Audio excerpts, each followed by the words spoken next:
حضور پاک صلی اللہ علیہ وآلہ وسلم کا فرمان ہے کہ جو شخص مجھ پر ایک بار درود پاک پڑھتا ہے اللہ تعالیٰ اس پر 10 رحمتیں نازل فرماتا ہے، 10 درجات کو بلند کر دیتا ہے اور 10 گناہوں کو معاف کر دیتا ہے۔ ایک درود پاک پر اتنی برکتیں ہیں تو جو کثرت سے درود پاک پڑھتے ہوں گے ان پر کتنی برکتیں نازل ہوتی ہوں گی، ان پر کتنی برکتوں کی بارش ہوتی ہوگی۔ تو آئے ہم سب مل کر محبت کے ساتھ باواز درود پاک پڑھ لیں۔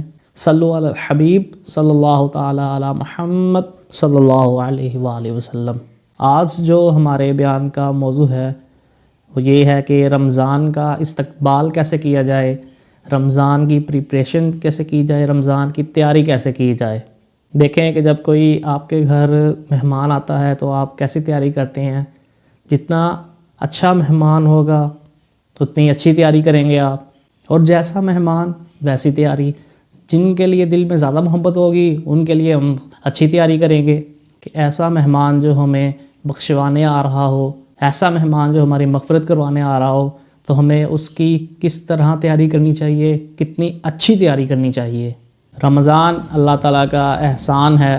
رمضان کی اہمیت کو سمجھنے کے لیے یہی کافی ہے کہ نبی پاک صلی اللہ علیہ وآلہ وسلم کا فرمان ہے کہ اگر میری امت کو معلوم ہوتا کہ رمضان کیا ہے کہ وہ تمنا کرتے کہ سارا سال ہی رمضان ہو۔ سبحان اللہ۔ مولا علی شیر خدا کرم اللہ تعالیٰ وجہ الکریم کا قول کتنا نرالا ہے۔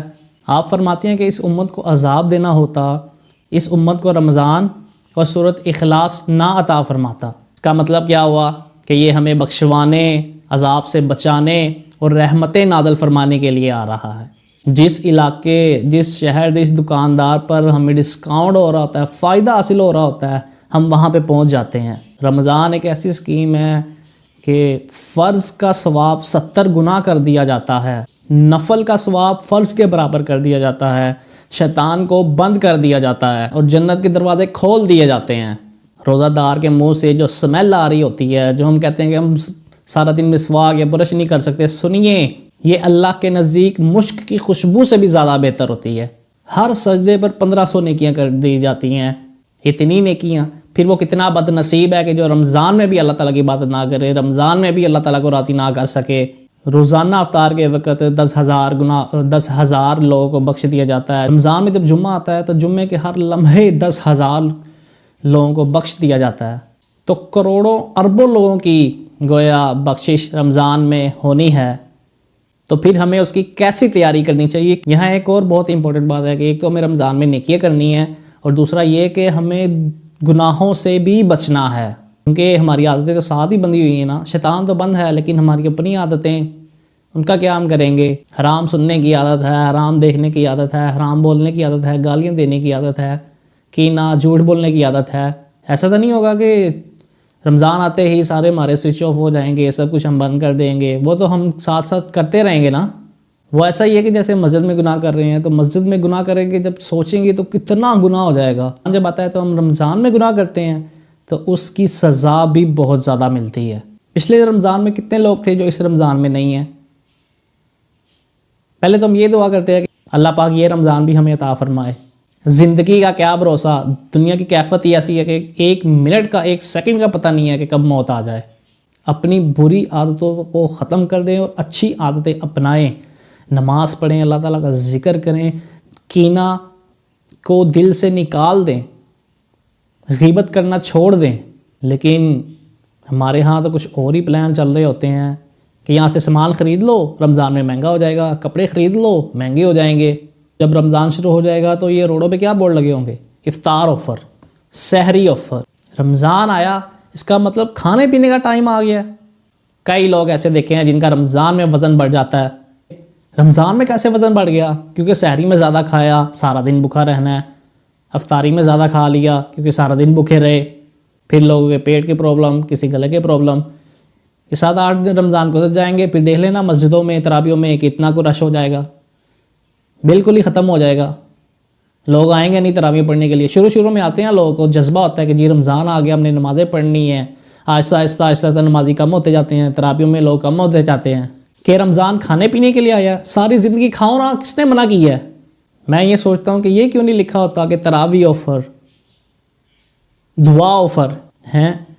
تو دوست بھی ملیں گے تو آپس میں یہی بات کریں گے یار آج افطاری کہاں پہ کریں، آج سحری کہاں پہ کریں.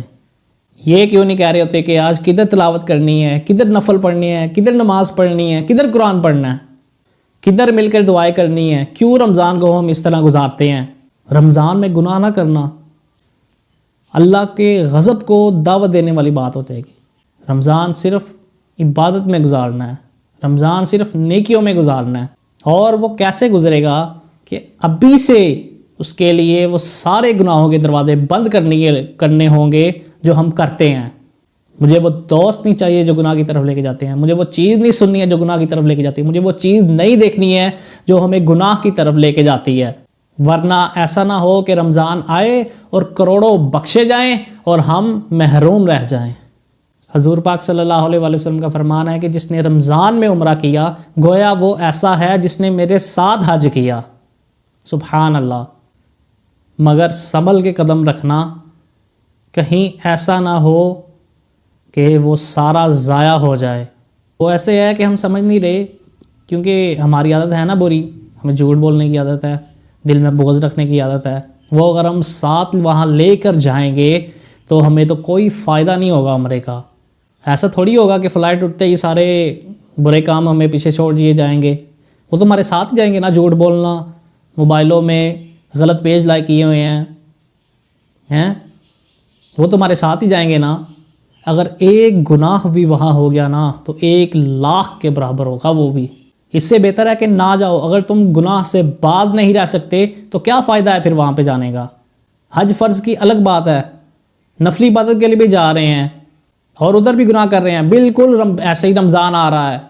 عام مہینوں میں گناہ ضرور ہے، مگر رمضان میں گناہ، یہ اللہ کے غضب کو دعوت دینے والی بات ہے. حدیث پاک کا مفہوم ہے کہ جس نے رمضان میں ایک گناہ کیا اس کے 1 سال کے اعمال برباد کر دیے جائیں گے. ایسا تو نہیں نہ ہوگا کہ مسجد میں اعلان ہو گیا مبارک ہو رمضان کا چاند نظر آ گیا تو ہمارے گناہوں کے سارے بٹن بند ہو جائیں گے. تو فرق کیسے آئے گا؟ وہی دوست ہیں، وہی حرام موبائل ہے، وہی چیزیں ہم نے دیکھنی ہے، وہی بولنا ہے، جھوٹ بولنا ہے، تو معاذ اللہ ہم مارے جائیں گے.